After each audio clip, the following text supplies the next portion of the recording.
ইরানের বিরুদ্ধে যুদ্ধ চাপানোর প্রচেষ্টা এবার কেন ব্যর্থ হলো? 2025 সালের 22 জুন মধ্যরাতে মার্কিন যুদ্ধ বিমানগুলো ইরানের আকাশ সীমায় ঢুকে 14টি বিশাল বোমা ফেলে। কোনো উস্কানির জবাবে নয়, বরং এর আগে অবৈধ ইসরায়েলি হামলায় 600 ইরানের মৃত্যু হয়েছিল। এই বর্বরতার ধারাবাহিকতাতেই যুক্তরাষ্ট্রের এই হামলা। পরদিন রাতে প্রেসিডেন্ট ডোনাল্ড ট্রাম্প টেলিভিশনে এসে বললেন, মধ্যপ্রাচ্যের দস্যু ইরানকে এবার শান্তির পথে আসতে হবে।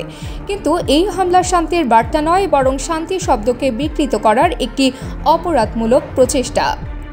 আসলে পশ্চিমা কূটনীতি অনেক সময়ই আক্রমণের শিকার দেশকে দোষী বানিয়ে দেয়। যখন বোমার শব্দ কূটনীতির মুখোশ পড়ে আসে, তখন যুদ্ধকে রক্ষা হিসেবে তুলে ধরা হয়, আর শান্তি মানে হয়ে দাঁড়ায় আত্মসমর্পণ।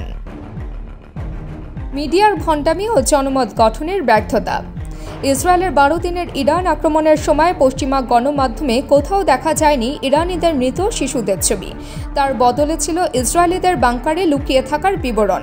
এই কৌশলগত ভিকটিম কভারেজ তৈরি করে জনমনে একতরফা সহানুভূতি যেন যুদ্ধের বাস্তবতা লুকিয়ে ফেলা যায়।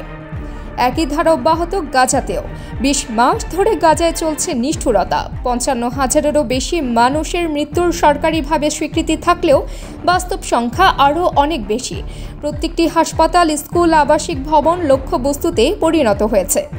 অ্যামনেস্টি ইন্টারন্যাশনাল এবং হিউম্যান রাইটস ওয়াচ স্পষ্টভাবে বলছে, ইসরায়েল গাজায় গণহত্যা চালাচ্ছে।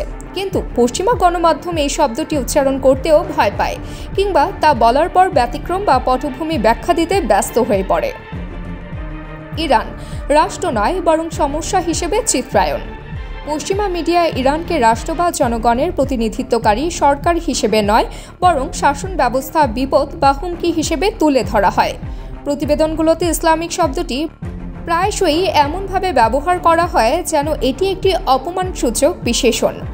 এর মূল লক্ষ্য মুসলিম বিশ্বের স্বাধীনতা ও প্রতিরোধকে আতঙ্ক হিসেবে উপস্থাপন করা।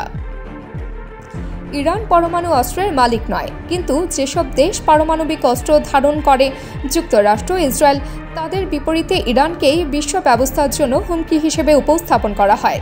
কারণ ইরানের আসল অপরাধ অস্ত্র ধারণ নয়, বরং নিজের নীতির কাছে অনমনীয় থাকা। 3 দশক ধরে মার্কিন সংবাদপত্রের শিরোনামে বলা হয়, ইরান পরমাণু বোমা বানাতে মাত্র কয়েক সপ্তাহ দূরে, অথচ সেই সপ্তাহ কোনো দিনই আসে না। এটি সেই পুরনো ভয়ের রাজনীতি যেটি ইরাক যুদ্ধের ক্ষেত্রেও ব্যবহার করা হয়েছিল। কেন এবার জনমত গঠন ব্যর্থ হলো?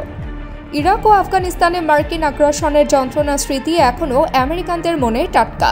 লাখো প্রাণহানির সেই অভিজ্ঞতা নতুন যুদ্ধকে প্রশ্নবিদ্ধ করে তুলছে।